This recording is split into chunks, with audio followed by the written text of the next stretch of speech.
అందరికీ నమస్కారం అండి. శైలజ వినిపించే కథల ఛానల్కు స్వాగతం. ఈరోజు మనం జొన్నలగడ్డ నారాయణమూర్తి గారు రచించిన పాలకవర్గం అనే కథను విందాం. ఈ కథ మార్చి 1982 చందమామలో ప్రచురింపబడింది.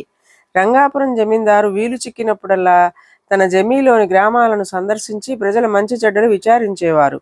ఒకసారి ఆయన రామాపురం అనే ఊరు వెళ్ళినప్పుడు గ్రామ ముఖ్యుల సమావేశం శివాలయం మండపంలో ఏర్పాటు చేయబడింది. జమీందారు గ్రామాధికారి వేదిక మీద కూర్చున్నారు. గ్రామస్తులు ఒక్కొక్కరే సభకు రాసాగారు. కానీ వచ్చిన వారంతా వేదిక ముందున్న 4 ఖాళీ కుర్చీలను వదిలి వాటి వెనుకగా సర్దుకు కూర్చోసాగారు. జమీందారు కొంచెం ఆశ్చర్యపోయి, కుర్చీలు అలా ఖాళీగా వదిలేశారే, గ్రామ ముఖ్యులు కొందరైనా వాటిల్లో కూర్చోండి అన్నారు. జమీందారు ఇలా అనగానే జనం మధ్యలోంచి ఒకడు లేచి, వస్తాదు వీరయ్య, కల్లుపాక పాపయ్య, రంగసాని తమ్ముడు బంగారాజు, వడ్డీ వ్యాపారి వరహాల శెట్టి ఈ పాటికి సభకు బయలుదేరే ఉంటారు.